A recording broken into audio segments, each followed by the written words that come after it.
అపోస్తలుడైన పౌలు హెబ్రీయులకు రాసిన పత్రిక 2వ అధ్యాయము. కావున మనము వినిన సంగతులను విడిచిపెట్టి కొట్టుకొని పోకున్నట్లు వాటి యందు మరి విశేష జాగ్రత్త కలిగి ఉండవలెను.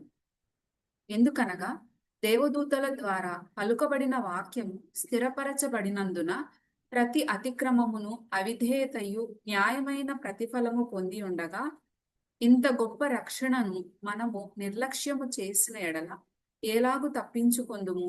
అట్టి రక్షణ ప్రభువు బోధించుట చేత ఆరంభమై దేవుడు తన చిత్తానుసారముగా సూచక క్రియల చేతను మహత్కార్యముల చేతను నానా విధములైన అద్భుతముల చేతను వివిధములైన పరిశుద్ధాత్మ వరములను అనుగ్రహించుట చేతను వారితో కూడా సాక్ష్యమిచ్చుచుండగా వినిన వారి చేత మనకు దృఢపరచబడెను. మనము మాటలాడుచున్న ఆ రాబోవు లోకమును ఆయన దూతలకు లోపరచలేదు. అయితే ఒకడు ఒక చోట ఈలాగున దృఢముగా సాక్ష్యమిచ్చుచున్నాడు, నీవు మనుష్యుని జ్ఞాపకము చేసుకొనుటకు వాడేపాటి వాడు? నీవు దేవదూతల కంటే వానిని కొంచెము తక్కువ వానిగా చేసితివి. మహిమా ప్రభావములతో వానికి కిరీటము ధరింపచేసితివి.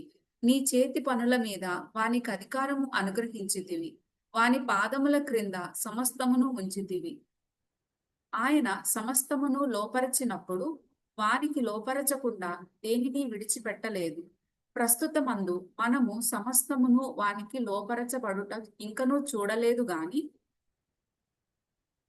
దేవుని కృప వలన ప్రతి మనుష్యుని కొరకు మరణము అనుభవించున్నట్లు దూతల కంటే కొంచెము తక్కువ వాడుగా చేయబడిన యేసు మరణము పొందినందున మహిమా ప్రభావములతో కిరీటము ధరించిన వానిగా ఆయనను చూచుచున్నాము.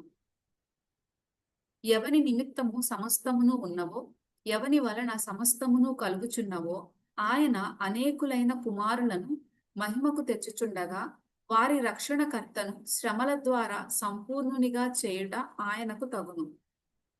పరిశుద్ధపరచు వారికిని పరిశుద్ధపరచబడు వారికిని అందరికీ ఒక్కటే మూలము. ఈ హేతువు చేతను వారిని సహోదరులని పిలుచుటకు ఆయన సిగ్గుపడక, నీ నామమును నా సహోదరులకు ప్రచురపరతును, సమాజము మధ్య నీ కీర్తిని గానము చేతును అనెను. మరియు నేను ఆయనను నమ్ముకొని ఉందును అనియు, ఇదిగో నేనును దేవుడు నాకిచ్చిన పిల్లలను అనియు చెప్పుచున్నాడు.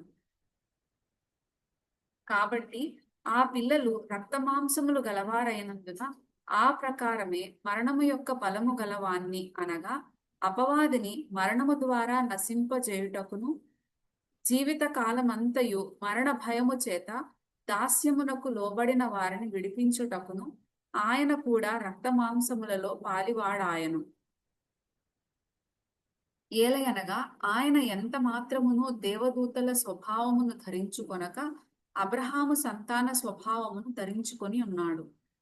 కావున ప్రజల పాపములకు పరిహారము కలుగజేయుటకై దేవుని సంబంధమైన కార్యములలో కనికరము నమ్మకమును గల ప్రధాన యాజకుడగు నిమిత్తము అన్ని విషయములలో ఆయన తన సహోదరుల వంటివాడు కావలసి వచ్చెను. తాను శోధింపబడి శ్రమ పొందెను గనుక శోధింపబడు వారికిని సహాయం చేయగలవాడై ఉన్నాడు.